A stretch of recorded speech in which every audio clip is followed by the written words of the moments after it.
যৌন সম্পর্কের বিষয়ে মুখ বন্ধ রাখতে পর্নোতারকা স্টর্মি ড্যানিয়েলসকে ঘুষ দেওয়ার অভিযোগ প্রমাণিত হওয়ায় সাবেক মার্কিন প্রেসিডেন্ট ডোনাল্ড ট্রাম্পকে দোষী সাব্যস্ত করেছে নিউ ইয়র্ক আদালত।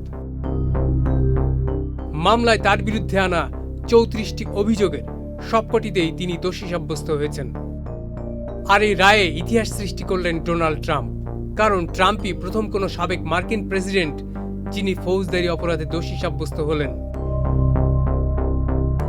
এই মামলায় তার সাজা ঘোষণা করা হবে আগামী ১১ জুলাই, আর সাজা হিসেবে ট্রাম্পের ৪ বছরের জেল হতে পারে।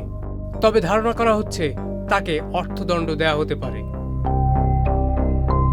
রায়ের প্রতিক্রিয়ায় ট্রাম্প নিজেকে রাজনৈতিক বন্দীদের সঙ্গে তুলনা করে তার সমর্থকদের জানিয়েছেন তার বিরুদ্ধে আনা এসব কেলেঙ্কারির অভিযোগ তার স্বাধীনতা কেড়ে নেওয়ার গভীর রাষ্ট্রীয় ষড়যন্ত্র, এবং মামলাটিতে আপিল করারও পরিকল্পনা করছেন তিনি। আর ট্রাম্পের প্রধান প্রতিদ্বন্দ্বী প্রেসিডেন্ট বাইডেন নিজে এই রায়ের বিষয়ে এখনো কোনো মন্তব্য না করলেও তার দল ডেমোক্র্যাটরা জানিয়েছে কেউই আইনের ঊর্ধ্বে নন। ঐতিহাসিক এই রায়ে আসন্ন মার্কিন প্রেসিডেন্ট নির্বাচনে কি প্রভাব পড়তে পারে সেটা নিয়ে শুরু হয়েছে জল্পনা কল্পনা।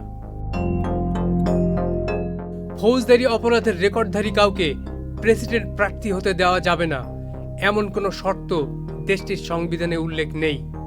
তাই ট্রাম্পের প্রার্থী হতেও আপাতত কোনো বাধা নেই।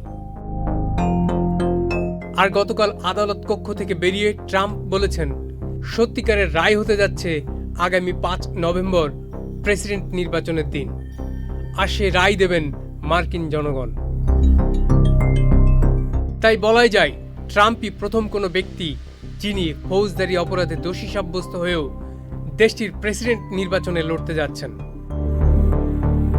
তবে গত এপ্রিলে ইপসোস ও এবিসি নিউজে চালানো এক সমীক্ষায় দেখা গেছে ট্রাম্পকে সমর্থনকারী ভোটারদের মধ্যে ১৬% মনে করেন ট্রাম্প দোষী সাব্যস্ত হলে তারা তাদের সমর্থন পুনর্বিবেচনা করবেন। আর বিশ্লেষকরা বলছেন ট্রাম্পের বিচারের রায় মার্কিন নির্বাচনের উপর কি প্রভাব পড়বে তা এখনো বলার সময় আসেনি। তবে এই মামলার পাশাপাশি ট্রাম্পের বিরুদ্ধে চলমান রয়েছে আরও ৩টি গুরুতর অভিযোগের মামলার কার্যক্রম, যার মধ্যে আছে ২০২০ সালে নির্বাচনের ফল বদলানোর চেষ্টা এবং ফ্লোরিডায় নিজের বাড়িতে সরকারি নথি লুকিয়ে রাখার মামলা। Saiduzzaman Dipu, channel I.